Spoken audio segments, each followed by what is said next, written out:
ఇప్పుడేంటి? ఈ జాకెట్ ముక్కలు తీసుకొని ఊళ్ళోకి వెళ్ళి ఇంటింటికి తిరిగి సీమంతానికి పిలవాలా? అంతే కదా? దానికి మంచి మనసున్న ముత్తైదువులు కావాలి. హ? మరి నేను కూడా మంచి ముత్తైదువునే కదా? నువ్వు ముత్తైదువే, కానీ మంచి మనసున్నా అని చెప్తున్నాను కదా.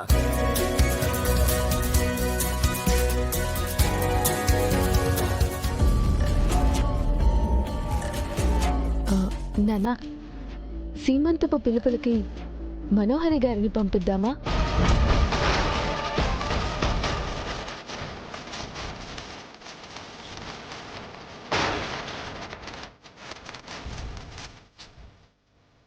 ఏంటి మనోహరి నీ పేరు చెప్తుంది? అదే నాకు అర్థం కావట్లేదు. ఏదో ప్లాన్ చేసినట్టుంది. నిజమా? మనోహర్ గారు మొత్తైదు కాదు కదా? ఆవిడకి ఇంకా పెళ్ళే కాలేదు. పెళ్లి కాకపోతే ఏంటి రాతో, తను ముత్తైదువులతోనే సమానం.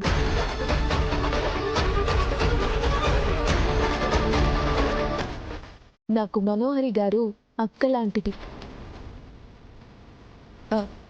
ఎంతైనా తను ఆరో ఒక్క ఫ్రెండ్ కదా.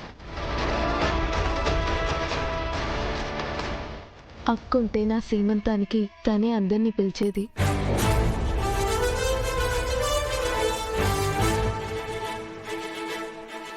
అలాంటిది అక్కలాంటి మనోహరి గారు పిలిస్తే బాగుంటుంది అనిపిస్తుంది. అందుకే అడిగాను. మనోహరి, నీకేం ప్రాబ్లం లేదు కదా? No Amar, no problem. But నాకు ఈ ఊరు అంతగా తెలియదు కదా. అమ్మ బాగి, పోయి ఊరు తెలియని మనోహర్ని ఎందుకు పంపించడం? నాన్న, మనోహరి గారికి ఊరు తెలియకపోతే ఏంటి, పిన్నికి అందరు తెలుసు కదా. ఇద్దరు వెళ్ళి పిలుస్తారు. ఏం పిన్ని? నువ్వెలాగంటే అలాగే అమ్మా, నీ ఇష్టం. మనోహరి గారు మా పిన్నితో కలిసి ఊళ్ళోకి వెళ్ళి అందరినీ పిలుస్తారు కదా. అది బాగి ఒప్పుకో మనోహరి, సీమంతానికి కాదు బాగి చావుకి పిలుస్తున్నాను అనుకో. మనోహరి, నీకేమైనా అబ్జెక్షన్ ఉంటే నువ్వు వెళ్ళక్కర్లేదులే. అలాంటిదేం లేదా మరి. బాగి నోరు తెరిచి అంతగా అడిగాక నేను కాదంటానా?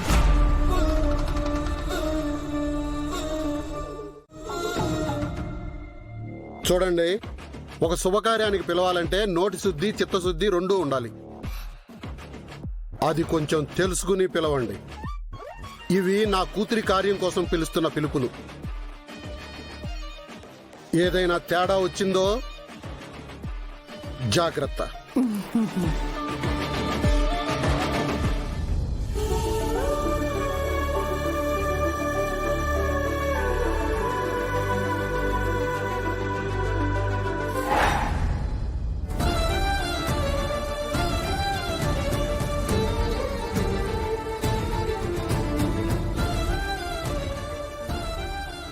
పైగా బాగి కడుపును పుట్టేది ఎవరు? నా తల్లి అరుంధతే. అందుకే ఈ కార్యం జరిపిస్తే బాగికి అరుంధతికి కలిపి జరిపించినట్లు అవుతుంది.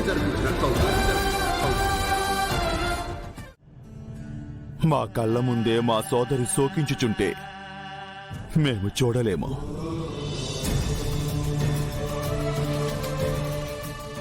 మా నరకమున మేము పాపులను మాత్రమే వీక్షించెదము. కానీ తొలిసారి నీ వంటి ఉత్తమరాలుని పుణ్యాత్మురాలుని చూసితిమే.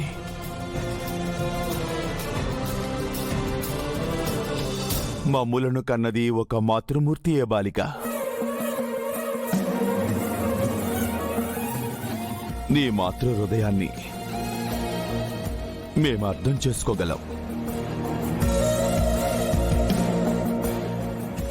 ధూమ్ తత.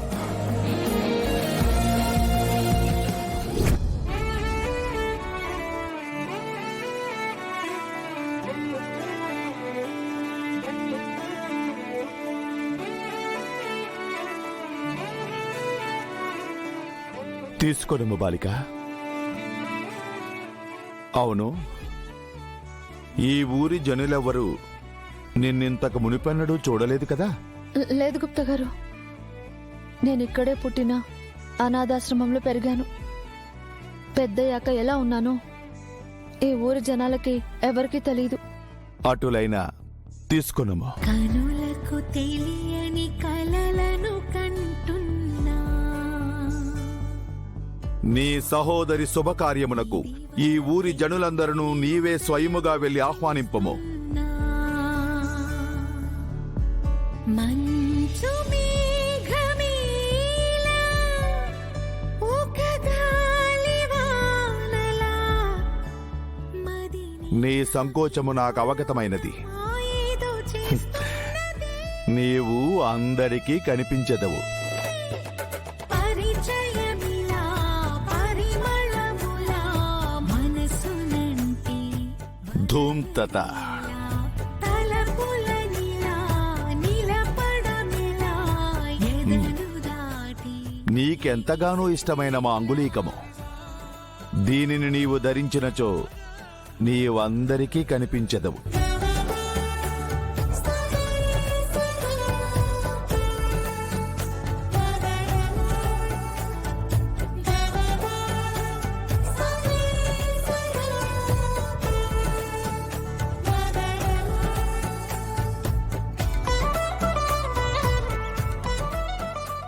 మీ మేలు ఈ జన్మలో మర్చిపోలేను గుప్తా గారు. మేము నీకు చిత్ర విచిత్రుని హోదాలో సాయము చేయటలేదు.